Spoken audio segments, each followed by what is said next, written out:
نحمده ونستعينه ونستغفره ونعوذ بالله من شرور أنفسنا ومن سيئات أعمالنا من يهده الله فلا مضل له ومن يضلل فلا هادي له وأشهد أن لا إله إلا الله وحده لا شريك له وأشهد أن محمدًا عبده ورسوله يا أيها الذين آمنوا اتقوا الله حق تقاته ولا تموتن إلا وأنتم مسلمون يا أيها الناس اتقوا ربكم الذي خلقكم من نفس واحدة وخلق منها زوجها وبث منهما رجالا كثيرا ونساء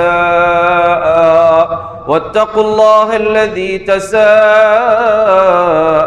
به والأرحام إن الله كان عليكم رقيبا يا أيها الذين آمنوا اتقوا الله وقولوا قولا سديدا يصلح لكم أعمالكم ويغفر لكم ذنوبكم ومن يطع الله ورسوله فقد فاز فوزا عظيما أما بعد فإن خير الحديث كتاب الله وخير الهدي هدي محمد صلى الله عليه وسلم وشر الأمور محدثاتها وكل محدثة بدعة وكل بدعة ضلالة وكل ضلالة في النار أعوذ بالله من الشيطان الرجيم بسم الله الرحمن الرحيم ومن يشاقق الرسول من بعد ما تبين له الهدى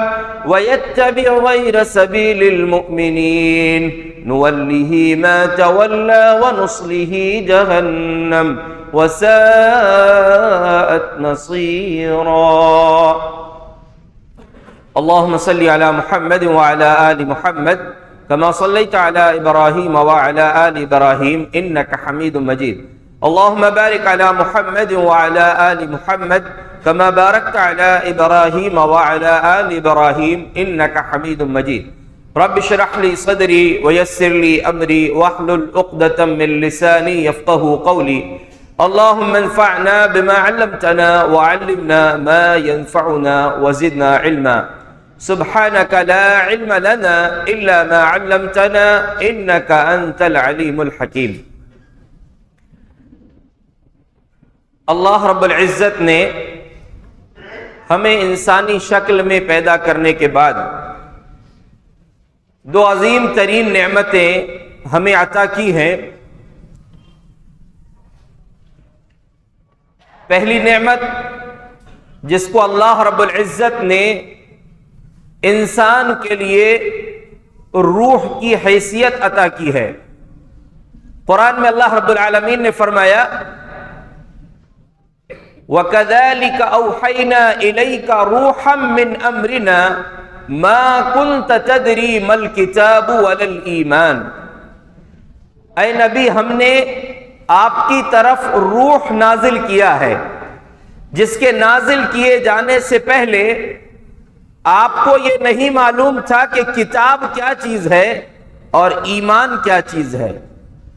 قرآن جو اللہ رب العزت نے ہم کو عطا کیا ہے اس قرآن کو اللہ نے روح قرار دیا ہے. آپ اندازہ کریں کہ انسان دنیا کا سب سے بڑا مالدار ہو، دنیا کا سب سے زیادہ علم والا ہو، دنیا کا سب سے حسین و جمیل ہو، دنیاوی اعتبار سے یا کسی بھی انداز میں دنیا کی سب سے عزت دار ہستی ہو، لیکن جب اس کے جسم سے روح نکل جاتی ہے اس کے جسم کو انسان اپنے پاس نہیں رکھتے بلکہ اس کی آخرت کی پہلی منزل تک پہنچا دیا کرتے ہیں. تو قرآن کو اللہ نے روح قرار دیا ہے. جس مسلمان کی زندگی میں قرآن نہ ہو تو اس کی زندگی کوئی مطلب کی نہیں ہے. اور پھر اسی قرآن میں دوسری نعمت اللہ تبارک و تعالی نے بار بار مختلف انداز میں اس کی اہمیت کو بیان کیا ہے، وہ ہے اسی کتاب کے شارح اللہ کے سب سے محبوب انسان جناب محمد الرسول اللہ صلی اللہ علیہ وسلم، جن کو اللہ رب العزت نے احسان کے طور پر بیان کرتے ہوئے فرمایا لَقَدْ مَنَّ اللَّهُ عَلَى الْمُؤْمِنِينَ اِذْ بَعْثَ فِيهِمْ رَسُولًا مِّنْ أَنفُسِهِمْ يَتْلُو عَلَيْهِمْ آيَاتِهِ وَيُزَكِّيهِمْ وَيُعَلِّمُهُمُ الْكِتَابَ وَالْحِكْمَةَ۔ رب نے احسان کیا ہے مومنوں پر کہ انہی کے بیچ میں سے ایک رسول کو بھیجا ہے جو ان کو کتاب و حکمت کی تعلیم دیتے ہیں اور ان کا تزکیہ کرتے ہیں۔ یہ دونوں چیزیں اللہ کی کتاب اور دوسرا کتاب کو جس کے ذریعے اللہ تبارک و تعالیٰ نے پوری رہتی دنیا تک کے لیے بھیجا ہے، یہ دونوں یعنی قرآن بھی اور صاحب قرآن بھی اللہ تبارک و تعالیٰ کی ہمارے لیے عظیم ترین نعمتیں ہیں۔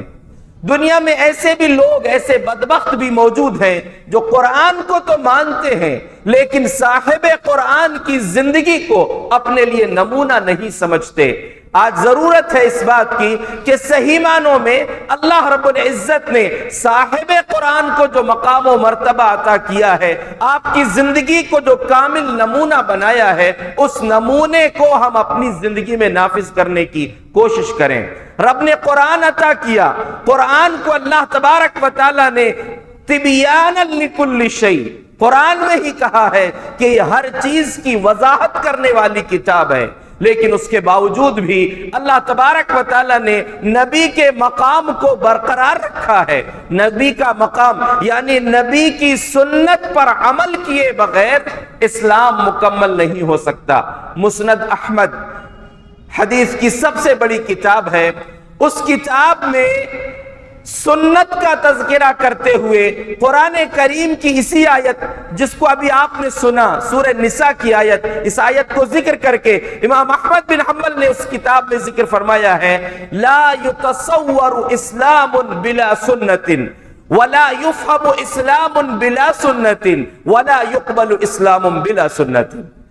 بغیر سنت کے اسلام کا تصور نہیں کیا جا سکتا، بغیر سنت کے اسلام کو سمجھا نہیں جا سکتا، اور بغیر سنت کے اسلام کو قبول نہیں کیا جا سکتا۔ رب کی بارگاہ میں وہی اسلام قبول ہوگا، وہی اعمال قبول ہوں گے، وہی ادائیں قبول ہوں گی جو محمد الرسول اللہ صلی اللہ علیہ وسلم کے طریقے کے مطابق ہوں گی۔ اسی لیے بغیر نبی کی سنت کے دنیا میں کوئی انسان صحیح معنوں میں اسلام پر عمل نہیں کر سکتا۔ شاعر نے بڑی پیاری بات کہا ہے بجز حب محمد کامل ایمان ہو نہیں سکتا، بجز حب محمد کامل ایمان ہو نہیں سکتا، خدا کا ماننے والا مسلمان ہو نہیں سکتا۔ صحیح معنوں میں مسلمان ہونے کے لیے جیسے رب کی محبت ضروری ہے، ویسے محمد الرسول اللہ صلی اللہ علیہ وسلم کی محبت ضروری ہے، اور محبت کے ساتھ ساتھ اطاعت بھی ضروری ہے۔ سنت کے بغیر ہماری زندگی بے مقصد ہے۔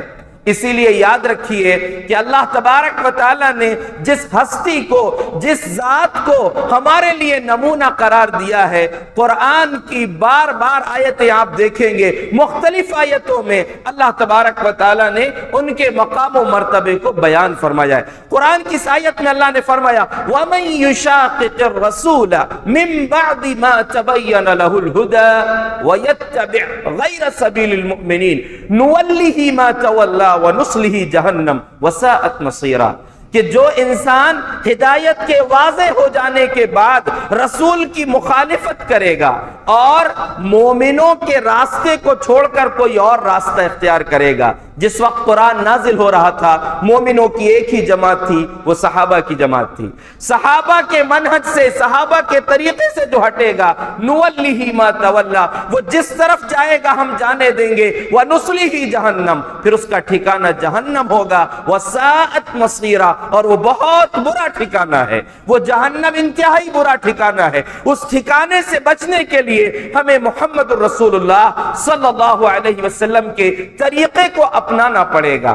رب نے قرآن ہم کو عطا کیا ہے جس کا مقام یہ ہے سبب طرفہ بید اللہ و طرفہ بیدیکم، قرآن ایک رسی کی مانند ہے جس کا ایک سرا اللہ کے پاس ہے، دوسرا سرا تمہارے پاس ہے، اس کو پکڑے رہو گے نہ کبھی گمراہ ہوگے نہ کبھی ہلاک ہوگے۔ لیکن اس قرآن کے ساتھ ساتھ نبی کا مقام کیا ہے؟ صحیح بخاری میں ہے، اللہ کے رسول صلی اللہ علیہ وسلم نے فرمایا، یا اللہ کے رسول صلی اللہ علیہ وسلم آرام کر رہے تھے، آپ کی نیند لگی ہوئی تھی، کچھ لوگ آئے، فرشتے تھے وہ، کچھ پیروں کے پاس بیٹھ گئے، کچھ سر کے پاس بیٹھ گئے، آپس میں بات کی ہے کہ تمہارے ساتھی کی ایک مثال ہے، اس کو بیان کر دو۔ تو دوسرے نے کہا کہ انہ نائم، یہ تو سو رہے ہیں، کیسے سنیں گے؟ تو دوسرے نے کہا ان العین نائمۃ والقلب یقظان، ان کی آنکھیں تو سو رہی ہیں لیکن دل جاگ رہا ہے۔ یہ پیارے رسول صلی اللہ علیہ وسلم کی خصوصیت تھی، آنکھیں ان کی سو رہی ہیں لیکن دل جاگ رہا ہے، بیان کر دو سمجھ لیں گے۔ مثال بیان کی، مثلہ کمثل رجل بنا دارا وجعل فيها مأدبة وبعث داعيا فمن اجاب الداعي دخل الدار واكل من المأدبة ومن لم يجب الداعي لم يدخل الدار ولم يأكل من المأدبة۔ کہا کہ ان کی مثال ایسی ہے کہ ایک آدمی نے گھر بنایا، گھر بنانے کے بعد بہترین دسترخوان سجایا، ایک آدمی کو دعوت دینے کے لیے بھیج دیا، جتنے لوگوں نے دعوت قبول کیا سب گھر میں آئے، دسترخوان میں سے کھایا، اور جس نے دعوت قبول نہیں کیا نہ وہ گھر میں آ سکتا نہ دسترخوان میں بیٹھ سکتا۔ کہا کہ مثال کو سمجھا تو دو۔ تو پھر کہا کہ یہ تو سو رہے ہیں، کہا نہیں، ان کی آنکھیں سوئی ہیں، دل جاگ رہا ہے۔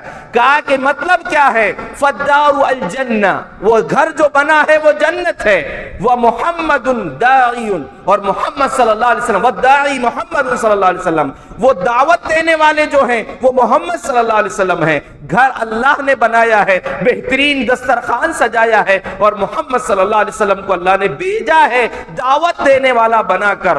فمن اتا، اب یہ سنیے، سننے کی بات جو ہے وہ قابل غور بات، فمن اطاع محمدا فقد اطاع اللہ، جس نے محمد صلی اللہ علیہ وسلم کی اطاعت کر لیا اس نے گویا کہ اللہ کی اطاعت کیا ہے۔ ومن عصى محمدا فقد عصى اللہ، جس نے محمد صلی اللہ علیہ وسلم کی نافرمانی کیا ہے اس نے اللہ کی نافرمانی کیا۔ تو اب جس نے دعوت قبول کیا وہ دسترخوان میں آ سکتا ہے، اور جس نے دعوت قبول نہیں کیا وہ دسترخوان تک نہیں پہنچ سکتا۔ وہ دسترخوان جنت کا دسترخوان ہے، اور وہ ایسا ویسا نہیں ہے۔ اس دسترخوان کے بارے میں پیارے نبی کا فرمان ہے، ما لا عین رأت ولا اذن سمعت ولا خطر على قلب بشر، نہ کسی آنکھ نے دیکھا ہے، نہ کسی کان نے سنا ہے، نہ کسی کے دل میں خیال آ سکتا ہے کہ وہ دسترخوان کتنا قیمتی ہے۔ اس دسترخوان تک پہنچنے کے لیے کتاب اللہ اور سنت رسول اللہ دونوں کو اپنانا ضروری ہے۔ ہر خطبے میں آپ سنتے ہیں فَإِنَّ خَيْرَ الْحَدِيثِ كِتَابُ اللَّهِ وَخَيْرَ الْهَدِي هَدِيُ مُحَمَّدٍ صلی اللہ علیہ وسلم، سب سے بہترین کتاب، سب سے بہترین کلام اللہ کا کلام ہے، اللہ کی کتاب ہے، اور سب سے بہترین طریقہ اور سنت محمد الرسول اللہ صلی اللہ علیہ وسلم کا طریقہ ہے۔ اس کے بغیر کچھ نہیں ہو سکتا۔ یہ دونوں چیزوں کو ساتھ میں لے کر چلنا ضروری ہے، دونوں چیزیں ہمارے لیے لازمی ہیں، اس ایک کو بھی چھوڑیں گے تو ہمارے لیے کامیابی ناممکن ہے۔ آپ قرآن کو دیکھیں، رب نے نبی کو کیا مقام عطا کیا ہے، وَالنَّجْمِ إِذَا هُوَ مَا ضَلَّ صَاحِبُكُمْ وَمَا غَوَى وَمَا يَنْطِقُ عَنِ الْهَوَى إِنْ هُوَ إِلَّا وَحْيٌ يُوحَى۔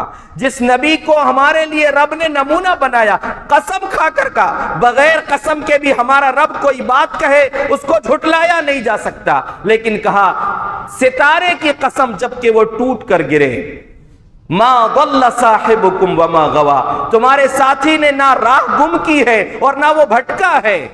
وما ينطق عن الهوى، یہ یعنی تمہارے ساتھی محمد صلی اللہ علیہ وسلم اپنے من کی بات نہیں کرتے، اپنے جی کی بات نہیں کرتے۔ وما ينطق عن الهوى ان هو الا وحی یوحى، جو بھی بولتے ہیں وحی سے بولتے ہیں۔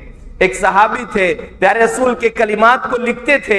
ایک مرتبہ لوگوں نے کہا کہ سب کچھ لکھتے ہو تم، کبھی اللہ کے رسول غصے میں ہوتے ہیں وہ بھی لکھ لیتے ہو، اس وقت تو بات کہی ہے، لکھنا بند کر دیا۔ پیارے رسول صلی اللہ علیہ وسلم سے پوچھا تو آپ نے اپنے زبان کی طرف، اپنے منہ کی طرف اشارہ کر کے فرمایا اکتب فإنه لا يخرج منه إلا الحق، لکھو، اس زبان سے حق کے سوا کچھ اور نہیں نکل سکتا، کیونکہ یہ زبان رب کی مرضی کے بغیر نہیں بولتی تھی، نبی کی زبان سے وہی نکلتا تھا جو وحی کے ذریعے اللہ تبارک و تعالی عطا کرتا تھا۔ آپ قرآن پڑھ کر دیکھیں، رب نے کہا یا ایھا الذین آمنوا اطیعوا اللہ واطیعوا الرسول ولا تبطلوا اعمالکم، اے ایمان والو اللہ کی اطاعت کرو، رسول کی اطاعت کرو، اپنے اعمال کو برباد مت کرو، یعنی ان دو راستوں سے ہٹو گے تو تمہارے اعمال حقارت ہیں۔ رب نے فرمایا یا ایھا الذین آمنوا لا تقدموا بین یدی اللہ ورسولہ، اے ایمان والو اللہ اور اس کے رسول سے آگے مت بڑھو۔ اس کی اگلی آیت میں فرمایا لا ترفعوا اصواتکم فوق صوت النبی، نبی کی آواز سے اونچی اپنی آواز کو مت کرو، ورنہ کیا ہوگا؟ ان تحبط اعمالکم وانتم لا تشعرون، تمہارے اعمال برباد ہو جائیں گے، سمجھ میں بھی نہیں آئے گا تم کو۔ نبی تو ہمارے بیچ اب موجود نہیں ہے، نبی کے فرامین سے آگے کسی اور کی بات کو بڑھا دینا، کسی اور کو مقام دے دینا، یہ ہمارا حق نہیں ہے۔ ہماری اتنی اندر جرأت ہمارے اندر نہیں ہونی چاہیے کہ جب نبی کی بات آ جائے تو کسی اور کی بات کو ہم آگے بڑھائیں۔ یاد رکھیے اللہ تبارک و تعالیٰ نے نبی کو وہ مقام و مرتبہ عطا کیا ہے کہ نبی کی سنت کے بغیر ہماری زندگی کا کوئی بھی پہلو آگے نہیں بڑھ سکتا، ہم اس میں کامیاب نہیں ہو سکتے۔ مشہور جملہ، مشہور حدیث آپ نے سنا ہے، من عمل عملا لیس علیہ امرنا فہو رد، جس نے کوئی ایسا کام کیا جس میں ہماری مہر نہ ہو، ہماری سیل نہ ہو، تو وہ عمل مردود ہے۔ عام طور سے یہ سمجھا جاتا ہے کہ دین کے مطلب عبادات کے معاملے میں یا کوئی جس کو ہم نیکی سمجھ کے کر رہے ہیں، ایسا کوئی معاملہ ہو تو اس میں سنت پر عمل کرنا ضروری ہے۔ اس حدیث کو امام بخاری کہاں لائے ہیں؟ ایک تجارت، ایک دنیاوی یعنی جس کا روزی سے جڑی ہوئی جو بات ہے، ہوا یہ تھا کہ اللہ کے رسول صلی اللہ علیہ وسلم نے ایک صحابی کو خیبر کے علاقے میں وہاں سے زکوٰۃ وصول کرنے کے لیے، مال وصول کرنے کے لیے بھیجا تھا۔ وہاں سے انہوں نے اچھی عمدہ قسم کی کھجور لے کر آئے تھے۔ تو آپ نے پوچھا کہ کیا خیبر کی ساری کھجوریں ایسی رہتی ہیں جو کھجوریں تم لے کر آئے ہو؟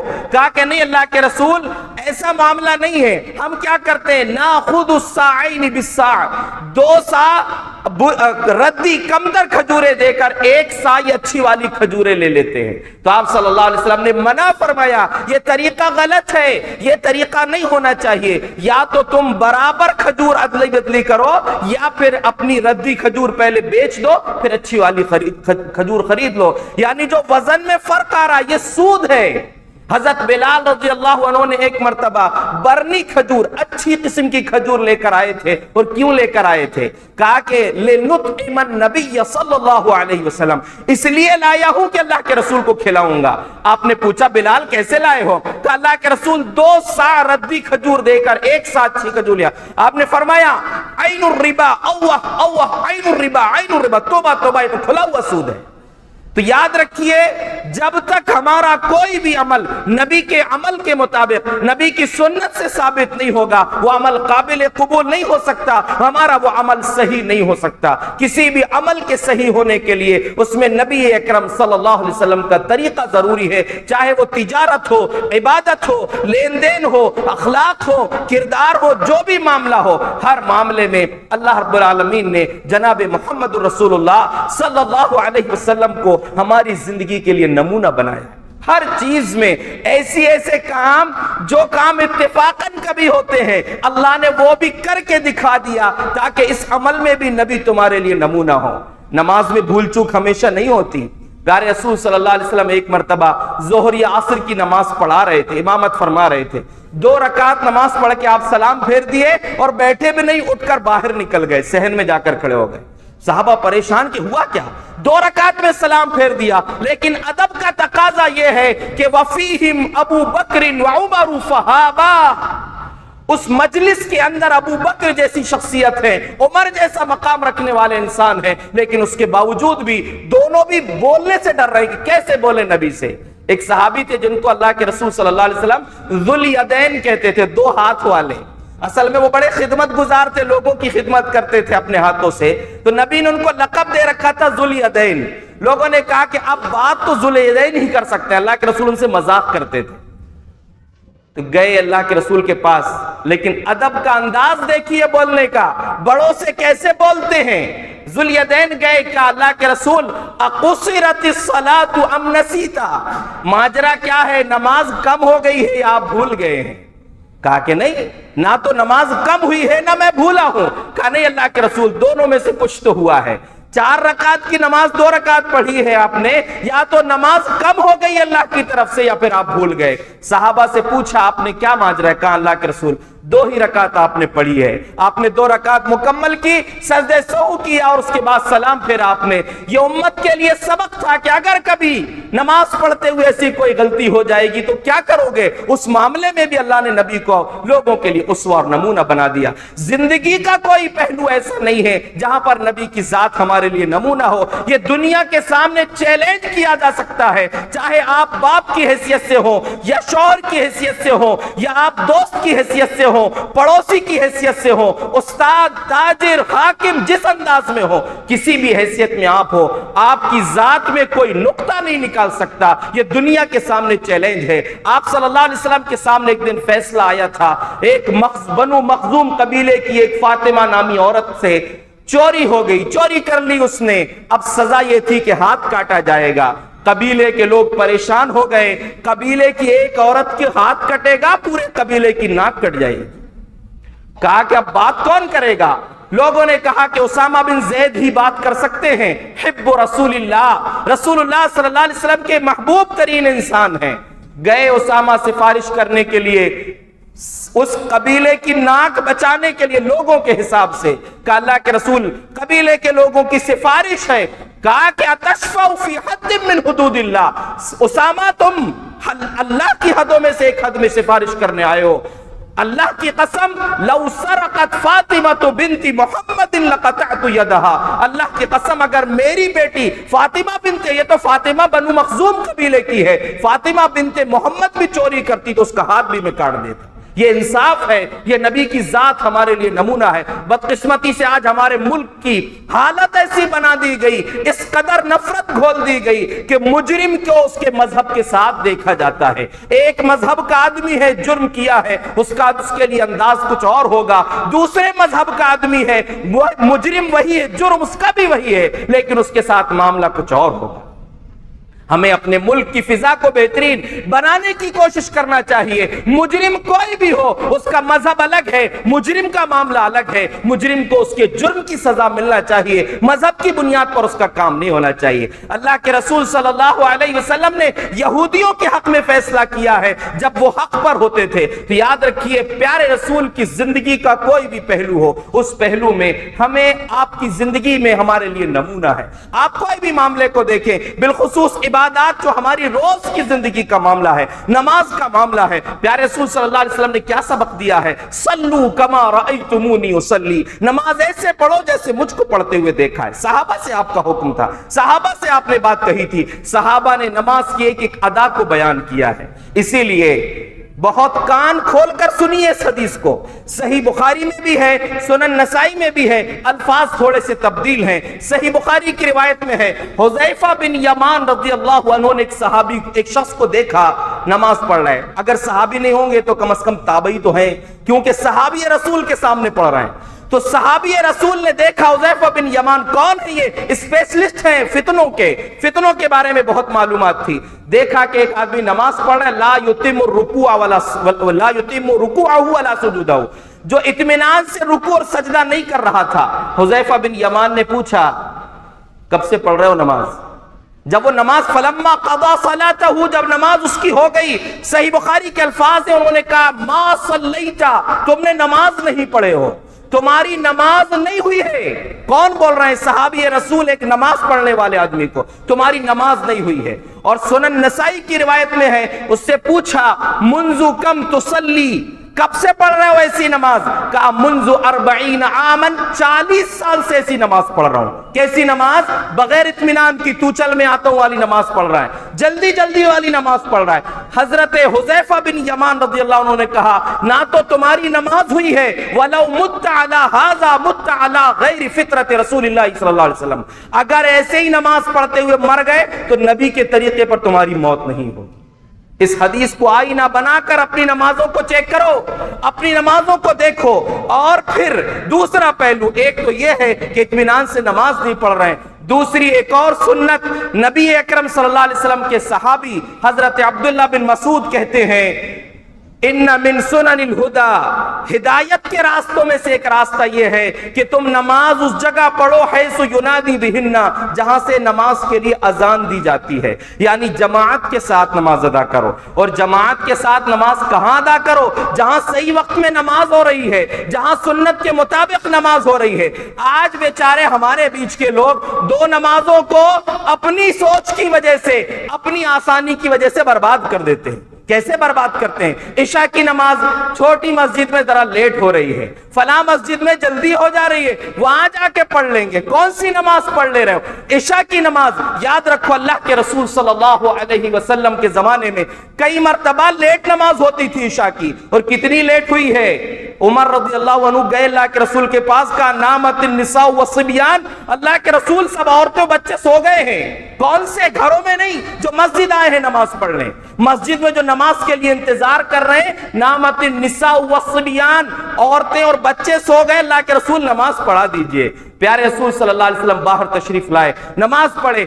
حدیث کے مختلف الفاظ ہیں، کتنی رات گزری تھی؟ شطر اللیل، ثلث اللیل، عامت اللیل. تین الفاظ صحیح مسلم کی روایتوں میں ہے کہ رات کا آدھا حصہ، آدھی رات گزر گئی تھی.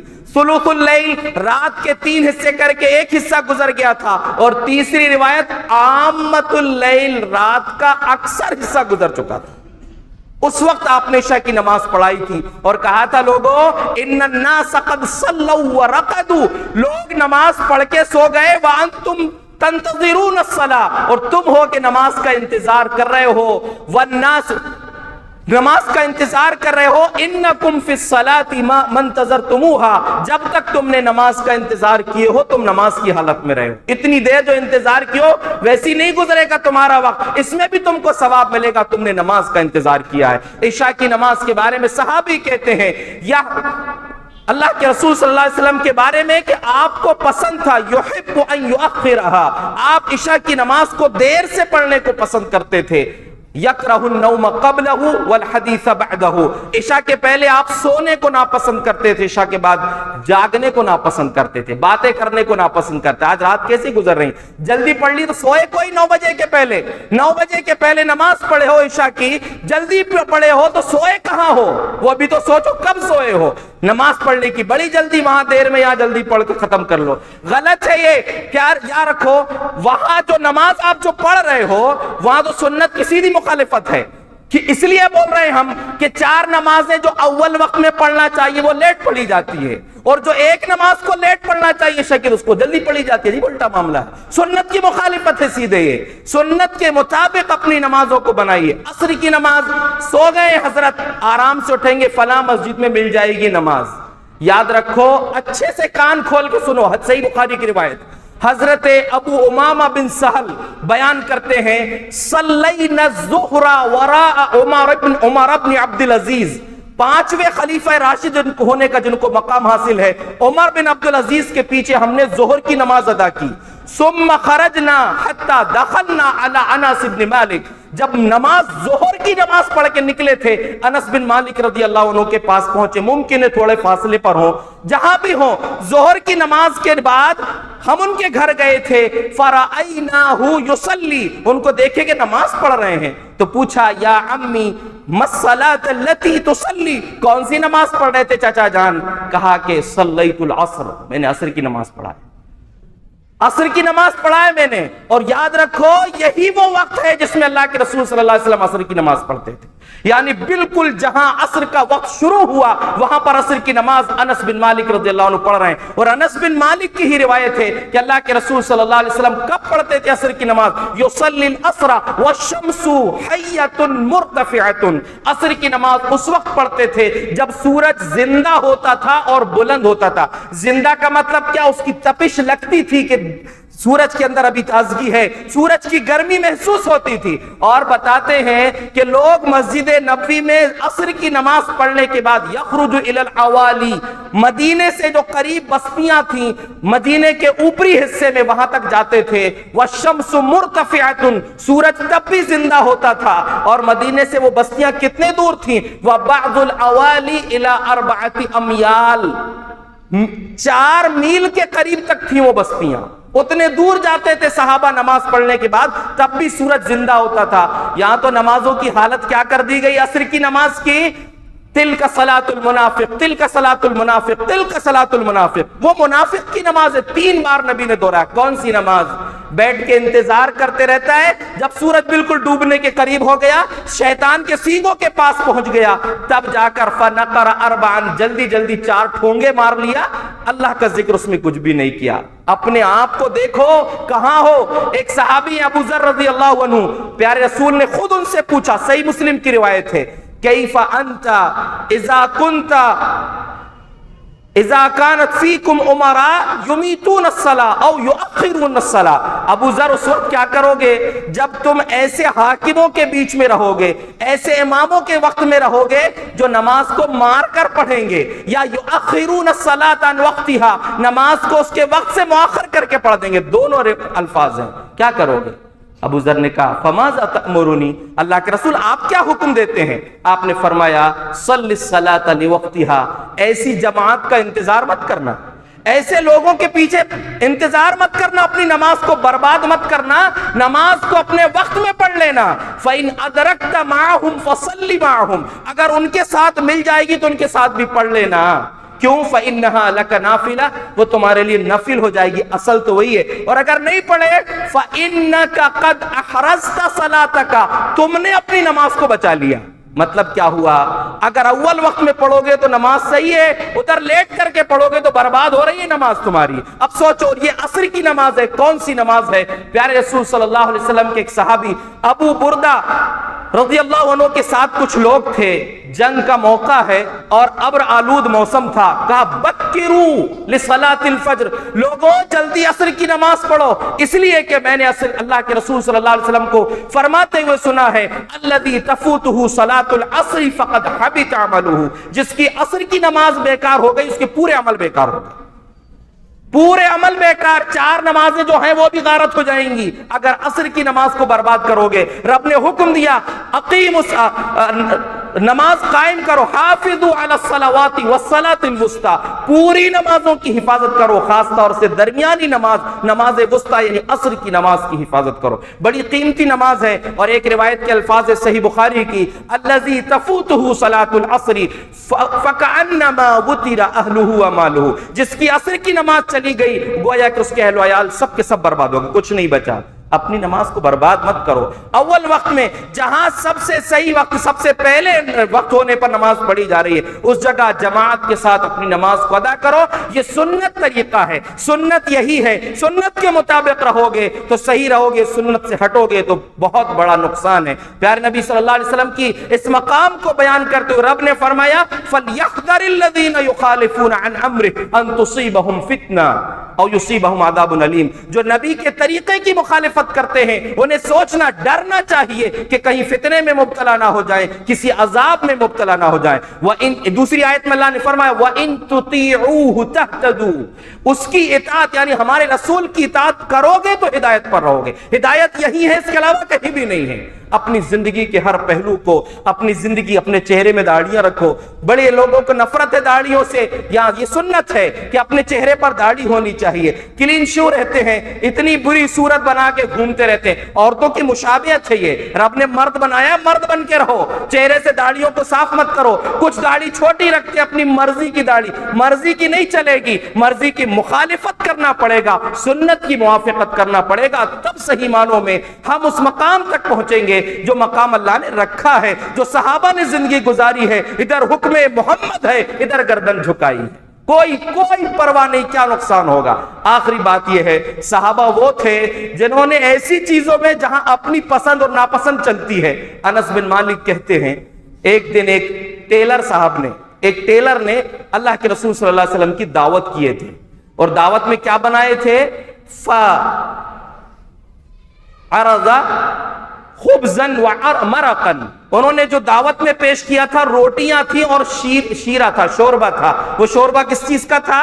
فیہا دباء وقدید، اس کے اندر کدو کے ٹکڑے یا لوکی کے ٹکڑے تھے اور ساتھ میں سوکھا گوشت تھا. میں نے اللہ کے نبی صلی اللہ علیہ وسلم کو دیکھا کہ آپ اس برتن میں سے فیتتبع الدباء، آپ لوکی کے ٹکڑے چن چن کے کھا رہے تھے.